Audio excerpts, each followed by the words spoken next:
दोस्तों आज रूल 3 का रिकमेंडेशन का लास्ट डेट था। तो अब मैं इस वीडियो में बताऊंगा कि नेक्स्ट स्टेप आपको क्या करना है।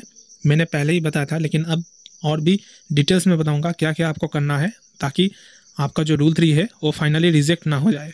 क्योंकि दोस्तों एलिजिबल आपका हुआ है इसका मतलब ये नहीं है कि आपका रूल 3 फाइनली अलॉट हो गया है। अलॉटमेंट में अभी भी समय बचा है, क्या क्या करना होगा आपको ताकि आपका कोई भी प्रॉब्लम ना आए फ्यूचर में।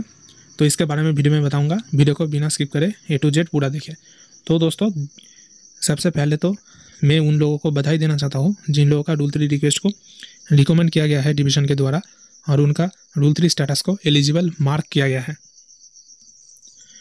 उन लोगों के लिए मैं बहुत खुश हूँ। लेकिन दोस्तों मेरा और भी ज़्यादा दुख हो रहा है उन सब GTS के लिए जिन लोगों का आज इनएलिजिबल कर दिया गया है, यानी कि उनका जो रूल 3 रिक्वेस्ट है उसको रिकमेंड नहीं किया गया है।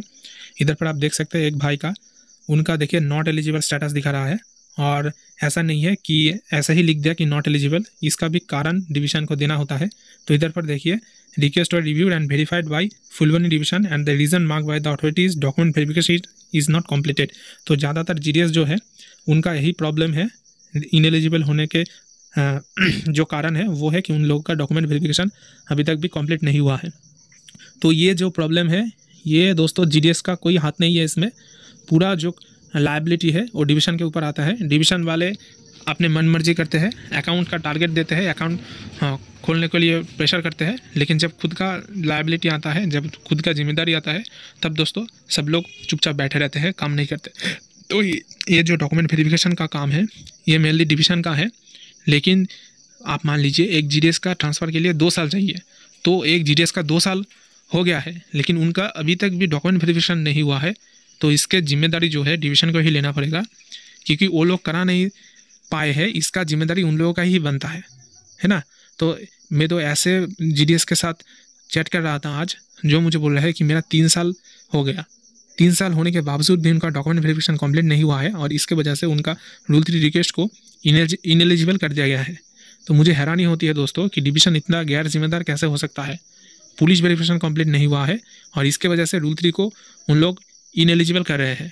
इसका पूरा जिम्मेदारी डिवीज़न का है और हम सब लोगों को इसके अगेंस्ट आवाज़ उठाना चाहिए।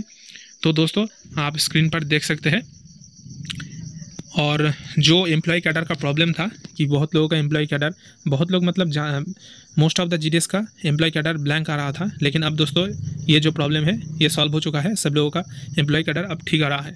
तो आपने देखा कि CPT क्या क्या गलती कर रहा था, है ना। तो सबसे पहले बोल रहा था कि कोई प्रॉब्लम नहीं होगा, कोई प्रॉब्लम नहीं हुआ, लेकिन हम सब ने देखा कि पहले सिर्फ 10 वैकेंसी दिखा रहा था। उसके बाद कल क्या हुआ कि कल सबका एलिजिबल हो गया ऑटोमेटिकली, डिवीज़न से कुछ नहीं किया लेकिन सबका एलिजिबल हो गया।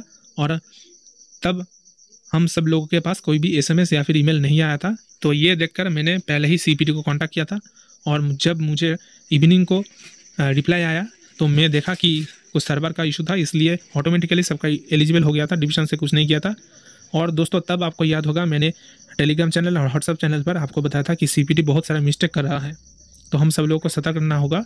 और जिन लोगों का SMS और ईमेल नहीं आया है रिकमेंडेशन का, इसका मतलब ये है कि उन लोगों का फाइनली रिकमेंडेशन नहीं हुआ है। डिवीज़न रिकमेंड करेगा, उसके बाद उनका फाइनल एलिजिबल मार्किंग होगा, ठीक है। और उसके बाद ही आप सब ने देखा कि जो एलिजिबल दिखा रहा था वो फाइनली वैनिश होकर नॉट एप्लीकेबल दिखाने लगा, है ना। तो आप सब लोगों को बहुत सतर्क रहना है, बार बार अपना जो रूल 3 स्टेटस के उसको चेक करना है। तो देखिए रूल 3 स्टेटस पे जाकर आप इधर पर देख सकते हैं, इधर पर जिन लोगों का एलिजिबल होगा उन लोगों को एलिजिबल दिखाएगा और नॉट अलॉटेड दिखाएगा, क्योंकि अब तक भी अलॉटमेंट नहीं हुआ है। रिजल्ट आएगा उसके बाद इधर पर दिखाएगा और आपको ये चेक करना है इधर पर नॉट एलिजिबल दिखा रहा है या फिर एलिजिबल दिखा रहा है। अगर आपको N/ यानी कि नॉट एप्लीकेबल दिखा रहा है, इसका मतलब आपका डिवीज़न से कुछ भी नहीं किया गया है और ये करने का आज ही लास्ट डेट है, ठीक है।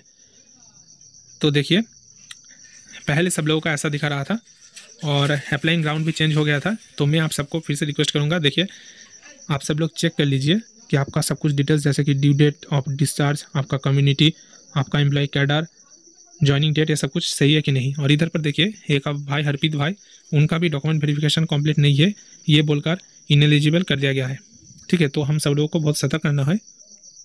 और दोस्तों अब जो क्वेश्चन है कि अब नेक्स्ट प्रोसेस क्या है, तो शेड्यूल आपको देखना पड़ेगा कि जो 17 से 21 नवंबर 2025 तक आपका डिवीज़न के द्वारा ऑनलाइन एप्लीकेशन वेरिफिकेशन का टाइम था वो आज ख़त्म हो रहा है।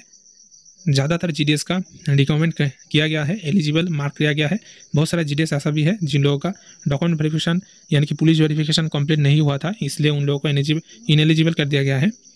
और देखिए नेक्स्ट जो स्टेप है वो है online list of transfer approved, यानी कि इसके बाद आपका जो ट्रांसफ़र अप्रूव्ड का लिस्ट है ऑनलाइन पब्लिश किया जाएगा और जो आपको नॉट अलॉटेड दिखा रहा है उस पर आपका जिस पोस्ट पर अलॉट होगा वो आपको दिखाएगा आपके प्रेफरेंस के अकॉर्डिंग। तो इसका डेट है 26 नवंबर 2025। तो ये एक तरीके से जीडीएस के लिए इंडिपेंडेंस डे है दोस्तों। तो दोस्तों आपको क्या करना है, आपको कुछ नहीं करना है, आपको सिर्फ आज चेक कर लेना है कि आपका सब डिटेल्स सही है कि नहीं। अगर कोई प्रॉब्लम है तो दोस्तों मुझे इन्फॉर्म कीजिए, मैं तुरंत उसको सीपीटी तक फॉरवर्ड कर दूंगा, आपका सब प्रॉब्लम का सलूशन हो जाएगा। तो आपको 26 नवंबर 2025 तक वेट करना है, ठीक है। तो कल सैटरडे है, उसके बाद संडे है, 2 दिन तो ऐसे ही चला जाएगा। उसके बाद 2-3 दिन लगेगा दोस्तों जो ऑनलाइन एप्लीकेशन सबमिट हुआ है वो सब प्रोसेस करने में, और जो ट्रांसफ़र अप्रूव का लिस्ट है उसको तैयार करने में दोस्तों 3-4 दिन सिस्टम में लग जाएगा। उसके बाद फाइनली 26 नवंबर 2025 का आपको ईमेल भेजा जाएगा, एसएमएस भी आएगा कि आपका अलॉटमेंट कहाँ पर हुआ है, हुआ भी कि नहीं।